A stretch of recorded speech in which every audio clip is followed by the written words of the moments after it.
There we go. Once again, I'm Charles Christian, your professor for this course, and with me is Mr. Andy Breuer. Andy works in the Kansas City area and is a good friend and someone that I think you can benefit from listening to. So I'm going to interview him and then let him tell us a few things about kind of the ethical processes he goes through as a longtime person in business in the area. So, first of all, Andy, would you introduce yourself? Tell us what you do and how long you've been doing it. Great. Okay. Well, thanks, Charles. It's good always sitting down to chat with you a little bit. And thanks for having me talk to the class here a little bit as well. So, yeah, my name is Andy Breuer. Background-wise, I actually grew up on a dairy farm in Iowa. So came from really a small town, small business type of atmosphere, a small family farm. Grew up through that, got a degree in agricultural engineering, originally just wanted to design tractors. So that kind of gives you a background of my mentality and my background that way. My first job, I actually got a job designing windows and doors for Pella windows and doors. People always thought that was a little confusing, how I could go as an agricultural engineer and work for them. And I tell them, well, wood, the main constituent of our products in that time frame, is an agricultural product. So, ta-da, there I am. But my background is obviously mechanical and mechanical engineering. With my main focus there is in specific product design.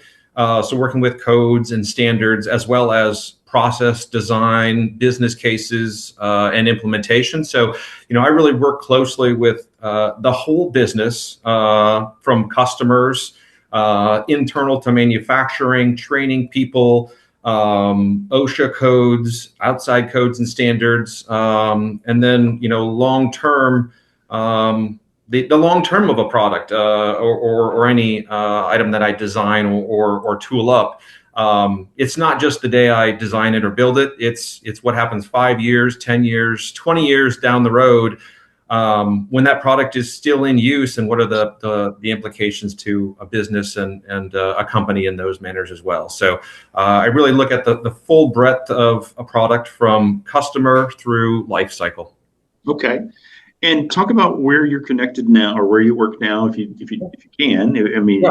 I'm sure you can, but however much you feel comfortable talking to us about it.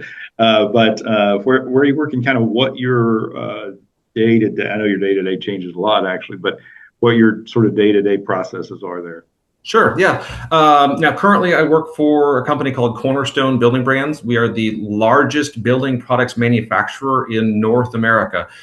We have 175 or more than 175 locations, manufacturing locations in North America. And I actually work in the siding and accessories division, designing and developing products for them. So I have about 16 factories around the United States that my products are developed out of. So I'm traveling quite a bit for that.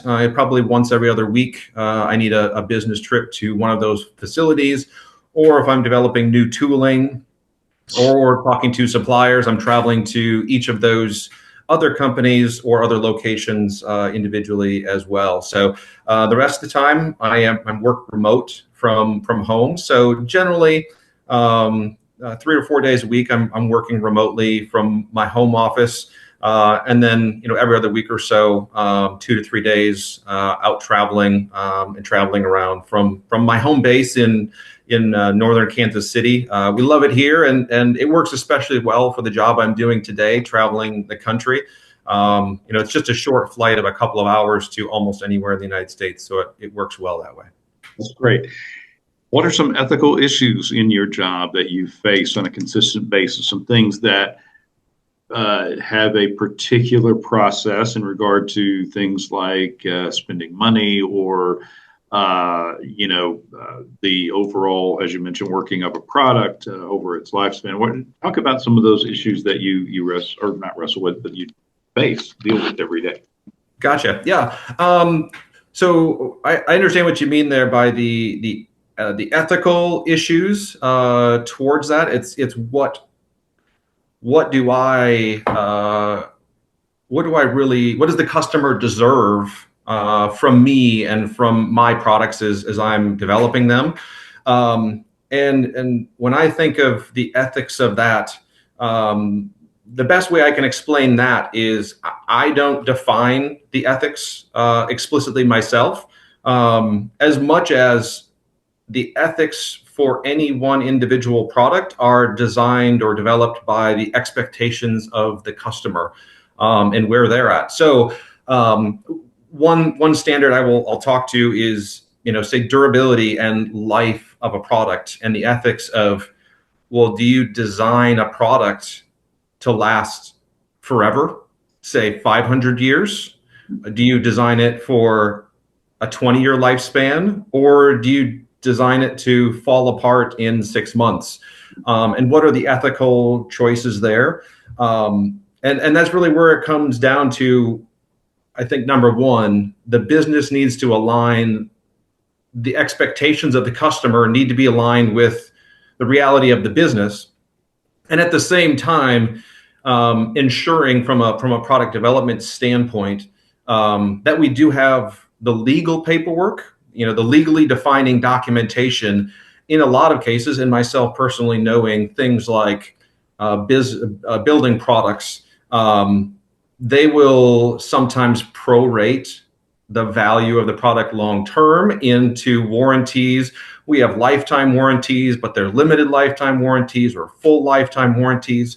So from an ethical standpoint, I determine what the customer's expectations are, make sure that that is really mirrored very well with the legal balance of that, and then specifically designing the product to match that.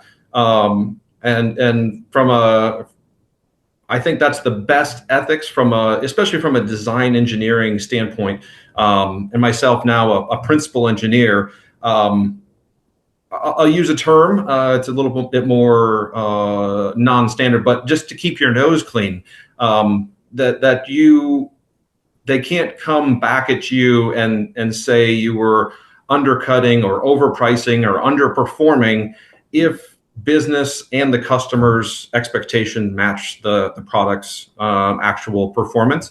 That being said, there are still failures in manufacturing every single day. There's failures in design or testing or protocols that don't always align.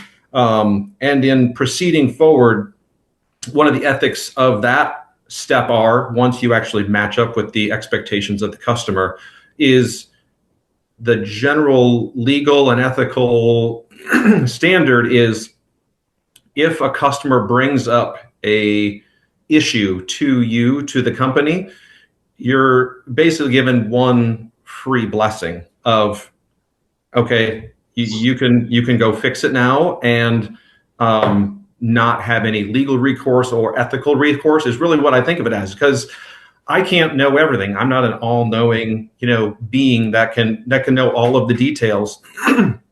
Things get missed, or there's just things we don't know, as things change and life happens. That we're sometimes forced to make changes, and they can be things that come from other regulatory bodies. Regulatory bodies from the government can be doing things like trying to reduce toxins in the environment, or we'll say other things that would be related would be improving, fuel efficiency standards on cars.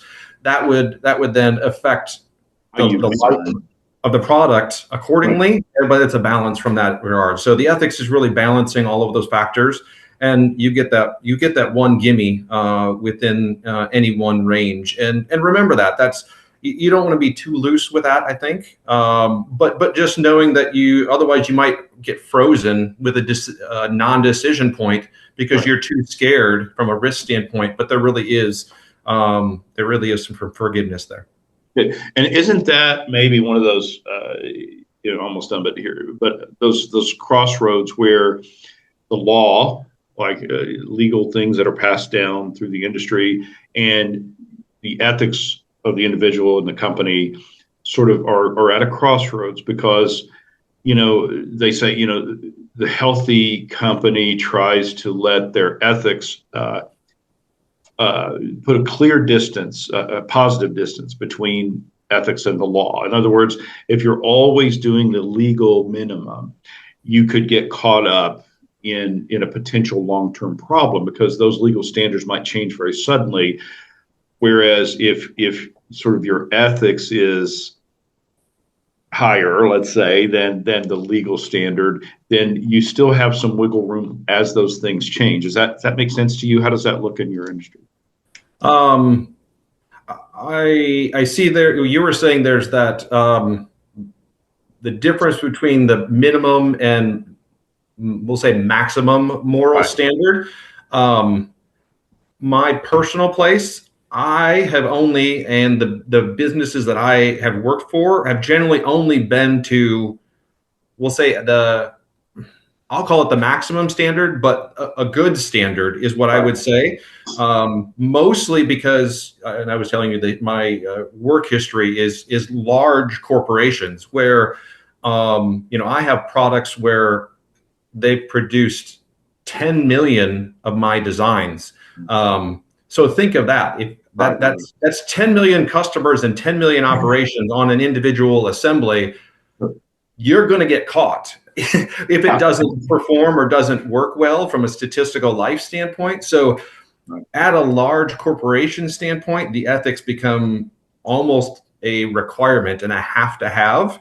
because the business can't function long term because of just statistical risk. In a smaller company standpoint, there can be a little bit probably more leeway there if you're a small startup or you just have your own plumbing company and you got one person underneath you, something like that. Right. The probability or the chances that a problem is going to come back or even surface if you're only doing one job a day or one or two a week is much less probable. So that risk inherent to my experience is there. You have to operate at the highest standard. Otherwise, the dangers to the business is just far, far, far too high. Right. No, that's great. One last thing. Talk about the accountability process that you work with. I know you travel a lot, and I know that that involves planning and expenses and reimbursements probably. And Mhm. then once you go to where you need to go, that I assume that would include looking at. I mean, I have a friend who used to travel for a corporation that and go to the plants that manufacture similar to what you do. And his job, one of his jobs was to report back to management, like, that this is how this goes, kind of thing. This is how they're doing it, or this is the flaw here that we need to get them to fix. Talk about that process really quick before we go. Okay, so from the ethics of, in that regard, say a traveling or normal or standard expenses from a expense report standpoint or a expectation standpoint, I would say from my cross of experience, there are well-defined rules within expense and accounting systems now, and we use and we regularly use a system, a brand name called Concur, SAP Concur, that automatically keeps track of and sets standards, which really it doesn't even allow us to make an accounting mistake that way. Or if we are doing something that's a little bit less correct, it will give us a warning ahead of time, like, oh, you're not allowed to rent a luxury SUV. It just won't let you do it. So there's things like that you're not allowed to anymore. Right. Now, I would say I had a business trip. I think it was about 3 months ago, traveling back, where I did actually get flagged. But what I use in that regard is this normal to me, and is it normal to my life?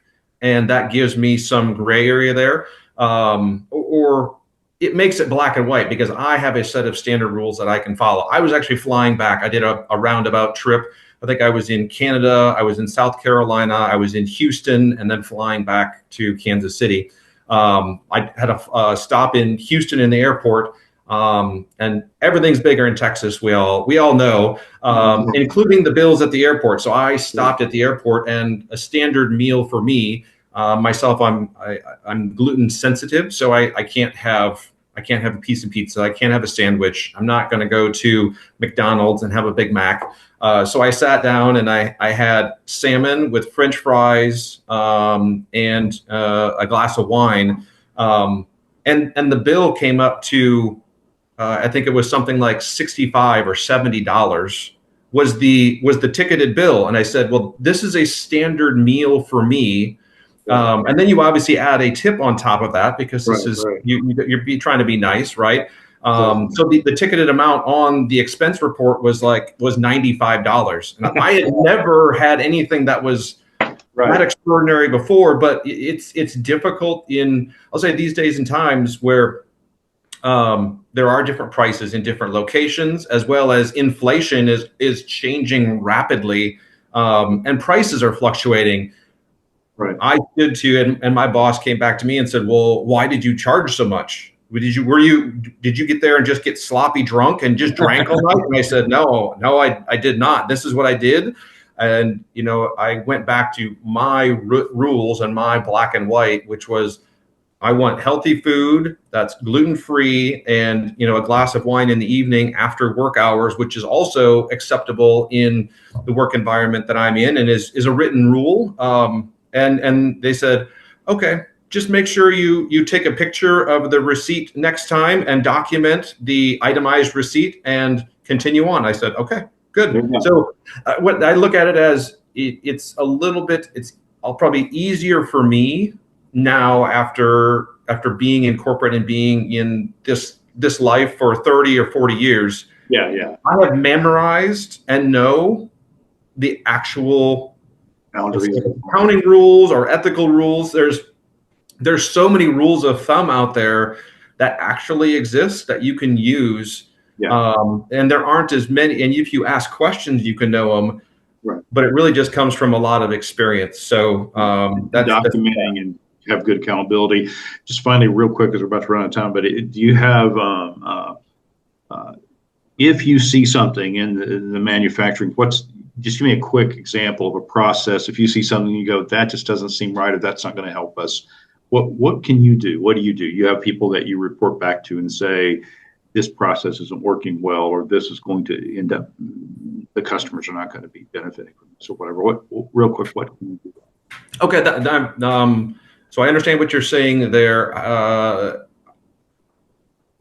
What you just asked about or asked me about is, I'll say, actually my life every single day and how we prioritize. So we also, there's probably 1,000 things that I could do and improve, and improve safety, improve costs, improve profitability, improve performance for a customer. What we do within engineering is always, we're not going to get all of those done. We're not infinite, but we are going to prioritize them. Which one produces the biggest benefits? And then from our direction, from the executives or the executive management, they will at different times prioritize safety is more important this year or at this time, or cost reductions because of business reasons. So it really comes down to that. We can't do everything, and it's not, you can't be ethically hard on yourself or difficult, or the business can't ethically say we're going to do everything, because that's actually impossible. So the ethics really comes down to, are you doing the best you can, and are you prioritizing properly, not just covering your eyes and saying, I didn't see it. So and once you see it, then you're ethically required and business wise required to go and pursue the opportunities that you see. All right. Andy Breuer, thanks so much for this time. I know there's a lot we crammed into a short amount of time, but I know our students will take this and be able to sort of navigate as they move in their profession. So thanks very much. I appreciate it very much. Wonderful. Good to see you again, Charles. Talk to you later. All right. Thanks, sir. All right. And let's see here. I'm going to end our meeting. Thank you very much, buddy. Let's touch base more later on. Have coffee or something. Okay. Absolutely. Yes. Let's do that soon. All right. Thanks, Andy. Appreciate it. Sounds good. Have a good one. Talk to you later. Bye. Bye-bye.